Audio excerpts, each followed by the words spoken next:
सावधानी से सुनना। एक प्रश्न हमारे भीतर खड़ा होता है, जब हम सूर्य नारायण भगवान को अर्घ देते हैं, जल चढ़ाते हैं, तो वो जल पृथ्वी पर जब गिरता है तो उसके छींटे हमारे शरीर पर लगते हैं। क्या वो ठीक है? क्या वो श्रेष्ठ है? तो शिव महापुराण की कथा कहती है, जब हम सूर्य को अर्घ देते हैं, सूर्य को जल चढ़ाते हैं, वो पानी जब पृथ्वी पर गिरता है, उसके छींटे हमारे शरीर पर लगते हैं, तो वो श्रेष्ठता का भाव निर्मित करते हैं। वो गलत नहीं हो सकता। कारण अब वो भी समझ लीजिए।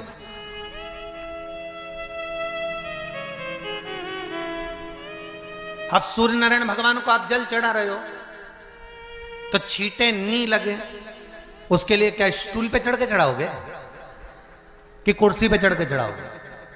अरे बोलो तो सही। अब कई लोगों के दिमाग में यह बात भरा गई कि हम भगवान को जल चढ़ाते हैं, वो हमारे शरीर में छींटे लगते हैं, जमीन पे से पानी गिरता है, वो हमारे शरीर को छींटे लगते हैं, भगवान को अच्छा नहीं लगता होगा। कौन ने कहा? पहले तो उसको पकड़ के ला।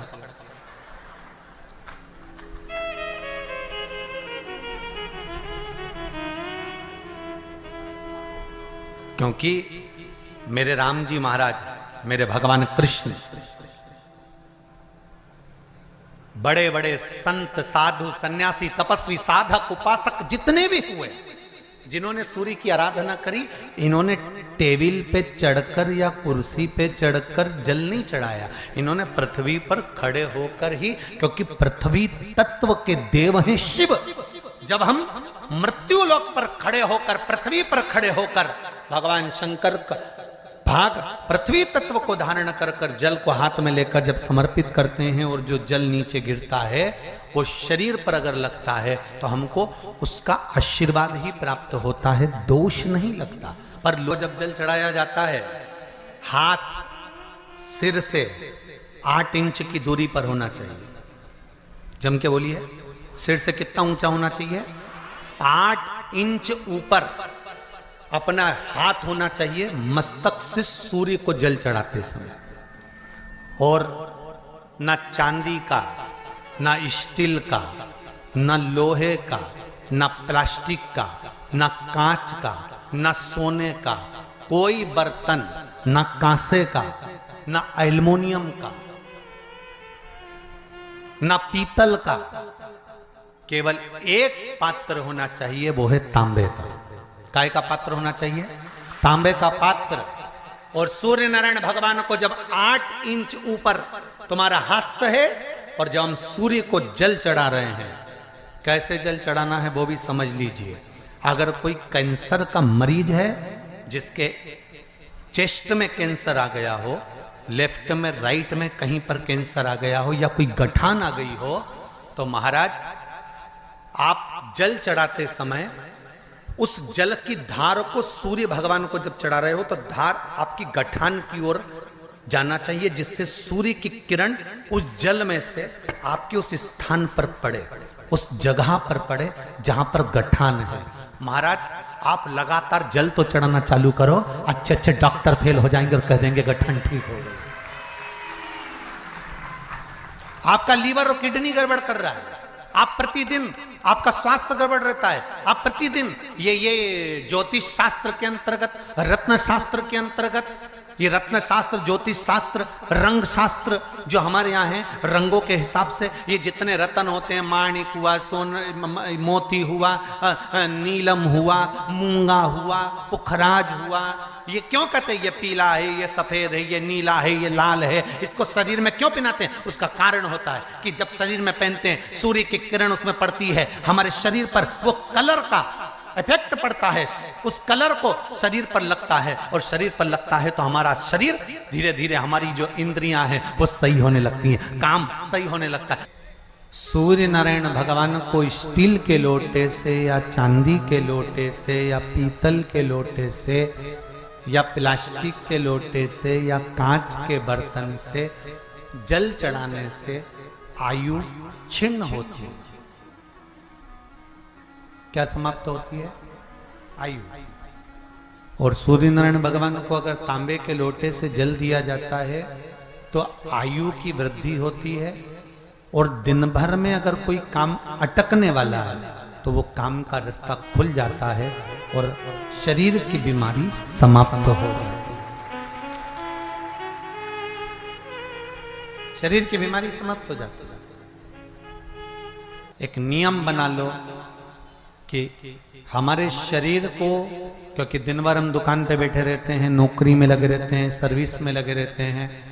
अगर मुंबई, पूना, चेन्नई, मद्रास आदि का अधिक बड़ी बड़ी सिटियों में लोग रहते हैं तो उनको ऑफिस जाना पड़ता है। सवेरे से जल्दी उठते हैं, काम करते हैं, दिन भर ऑफिस में लगे रहते हैं। व्यापार करने वाला व्यक्ति व्यापार करता रहता है, नौकरी करने वाला व्यक्ति नौकरी करता रहता है, धंधा करने वाला व्यक्ति धंधा करता रहता है, ठेला चलाने वाला, गाड़ी चलाने वाला गाड़ी चलाता रहता है। घर की माताओं को एक नियम नए संवत्सर से चालू कर देना चाहिए। क्या नियम? क्योंकि जान है तो जहान है। बोलो सही है कि गलत है? शरीर में रोग आ गया, बीमारी आ गई और तुमने 5 लाख रुपए महीना भी कमाया, मान लो, एक सरल भाषा में समझ लो, 5 लाख रुपए महीना तुम कमा रहे हो, 4 लाख रुपए महीना तुम कमा रहे हो और शरीर में बीमारी आ गई। अब वो 5 लाख रुपए तुम्हारे कमाए हुए किसी काम के हैं क्या? हॉस्पिटल में जाओगे, दवाई में, गोली में, जांचों में वो समाप्त होते चले जाएगा। तुमने कमाया किसके लिए था? अपने बच्चों के लिए। मेहनत किसके लिए करी? अपने बच्चों के लिए। परिश्रम किसके लिए करा? आगे बढ़ने के लिए। और मालूम पड़ा कि तुम बीमार पड़ गए, जितना तुमने कमा कर जोड़ा था वो सब तुम्हारी बीमारी में लग गया। तो ऐसा कमाना कोई फायदे का है क्या?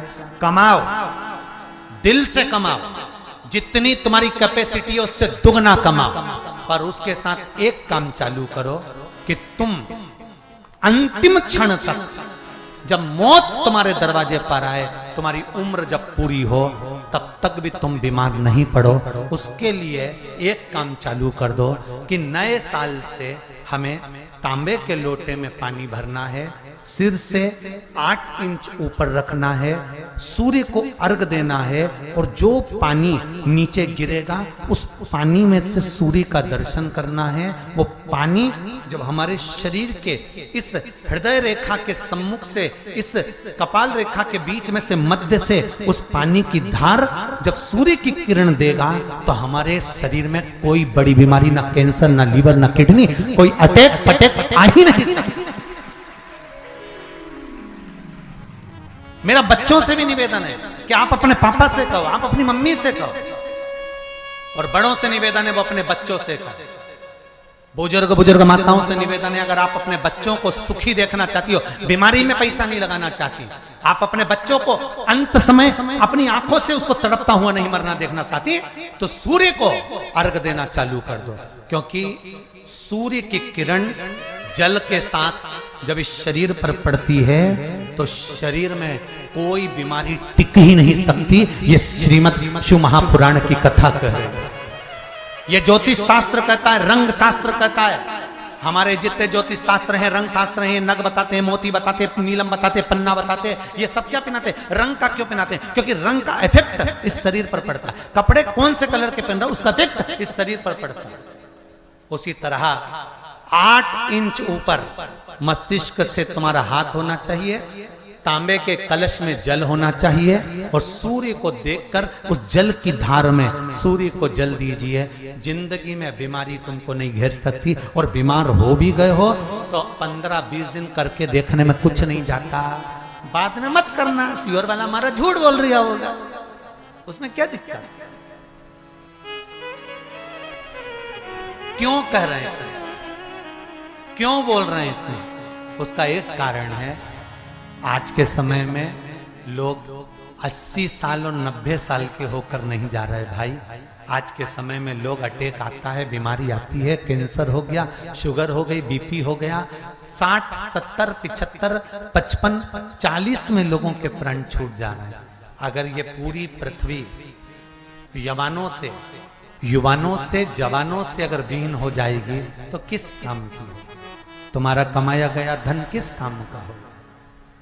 कौन कौन ले रहा है नियम? आज से 2 तारीख से नियम बना लो कि नूतन वर्ष से 1 तांबे का लोटा जल सूर्य नारायण को अर्घ देना है हमको प्रतिदिन। घर का चाहे छोटा हो चाहे बड़ा हो, जिस बच्चे को रोज बुखार आता हो, निमोनिया हो रहा हो, जिसका लीवर किडनी डैमेज हो गया हो, वो नियम बना लो 15 दिन के अंदर 20 दिन के अंदर डायलिसिस में अंतर आ जाएगा तुम्हारे। तुम कर तो देखो, इस प्रभाव करो, बनाओ नियम।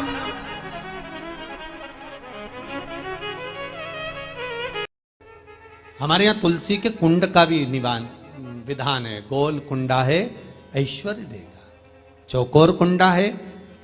आप लोग कई बार देखे होंगे किसी के यहाँ चौकोर तुलसी का क्यारा होता है, कुंडा होता है, वो वंश बढ़ाता है। षडाकृति का है, वो धन देता है, संपदा देता है। दोष हमारा है, हम तुलसी के कुंड के नीचे शंकर जी को रख देते हैं। क्यों? कि यहीं तुलसी जी को पानी चढ़ाएंगे, यहीं शंकर जी को चढ़ा देंगे। दोष है। तुलसी के कुंड के नीचे हम सर्प देव को रख देते हैं, नाग देवता रख देते हैं, पानी चढ़ाएंगे, पात्री रख देते हैं, नहीं, दोष।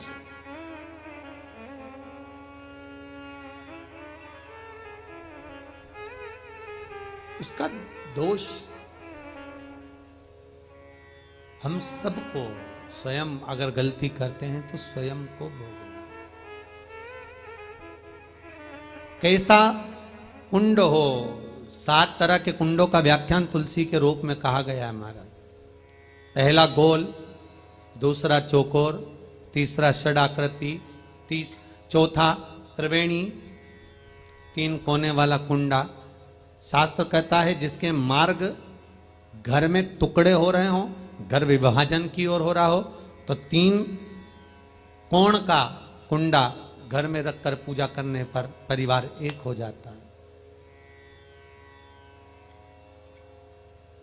5वां, गार्डन में बिना कुंडे का, बिना कुंड का जो तुलसी का पौधा रोपित होता है, बिना कुंड के एक बगीचा जैसा बो दिया जाता है, तुलसी उत्पन्न हो जाती है। महाराज, वहां पर संपदा तो रहती है पर चिंता बहुत रहती है, टेंशन बहुत रहता है। क्यों? घर के दरवाजे के बाहर इतनी सारी बगीचे में तुलसा कर दी। कोई निकल कर जा रहा था, उसने थूक दिया, कोई निकल कर जा रहा था, उसने पानी डाल दिया, कोई श्वान ने, कुत्ते ने, किसी ने, बिल्ली ने गंदगी कर दी, उसका दोष आपको लगेगा। इसलिए कुंड के अंदर तुलसा का, तो वो धन तो देगा, जो तुमने बगीचे में तुलसा लगाई है, गार्डन तुलसा का करा, वो धन तो देगा, संपदा भी देगा, पर चिंता को बढ़ा देगा। 5वां,